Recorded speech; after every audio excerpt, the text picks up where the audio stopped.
ये देश का कानून है, इसको कोई रोक नहीं सकता और हम सीएए को लागू कर रहे हैं। देश में लोकसभा चुनाव के ऐलान से ठीक पहले केंद्र सरकार ने अपने वादे के मुताबिक नागरिकता संशोधन कानून यानी सीएए लागू कर दिया है।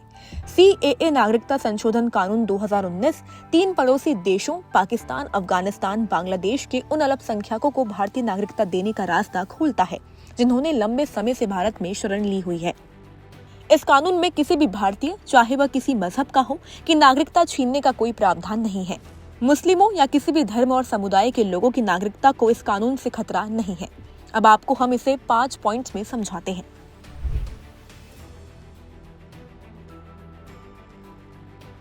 सीएए नागरिकता संशोधन कानून 2019 3 पड़ोसी देशों पाकिस्तान, अफगानिस्तान और बांग्लादेश के उन अल्पसंख्यकों को भारतीय नागरिकता देने का रास्ता खोलता है जिन्होंने लंबे समय से भारत में शरण ली हुई है। इस कानून में किसी भी भारतीय, चाहे वह किसी मजहब का हो, की नागरिकता छीनने का कोई प्रावधान नहीं है।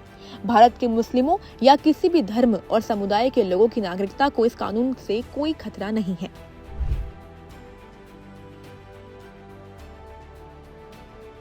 सीएए को भारतीय संसद में 11 दिसंबर 2019 को पारित किया गया था, जिसमें 125 वोट इसके पक्ष में पड़े थे और 105 वोट इसके खिलाफ थे।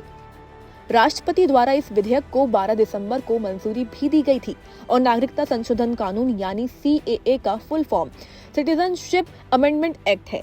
राष्ट्रपति की मुहर लगने के बाद ये बिल नागरिक संशोधन कानून सीएए सिटीजनशिप अमेंडमेंट एक्ट यानी एक्ट बन गया है।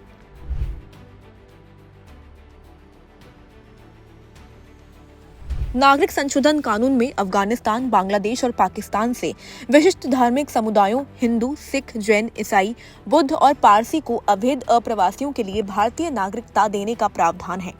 इस पर कुछ आलोचकों का कहना है कि ये प्रावधान भेदभावपूर्ण है क्योंकि इसमें मुसलमानों को शामिल नहीं किया गया है, जिसके कारण ये विवादों में घिरा हुआ है।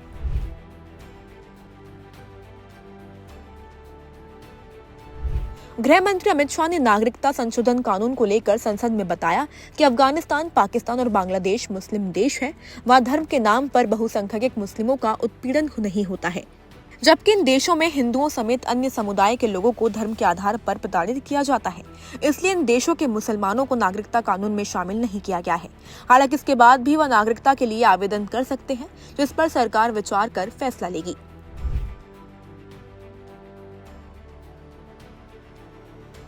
सीएए लागू होने के बाद नागरिकता देने का अधिकार पूरी तरह से केंद्र सरकार के पास होगा। पाकिस्तान, बांग्लादेश और अफगानिस्तान से आए हिंदू, सिख, बौद्ध, जैन, ईसाई और पारसी धर्म से जुड़े शरणार्थियों को भारतीय नागरिकता दे दी जाएगी। बता दें कि जो लोग 31 दिसंबर 2014 से पहले भारत में आकर बस गए थे, उन्हें ही नागरिकता मिलेगी। इस कानून के तहत उन लोगों को अवैध प्रवासी माना गया है जो भारत में वैध यात्रा दस्तावेज, पासपोर्ट और वीजा के बगैर घुस आए हों या फिर वैध दस्तावेज के साथ तो भारत में आए हैं लेकिन तय अवधि से ज्यादा समय तक यहाँ रुके हुए हैं।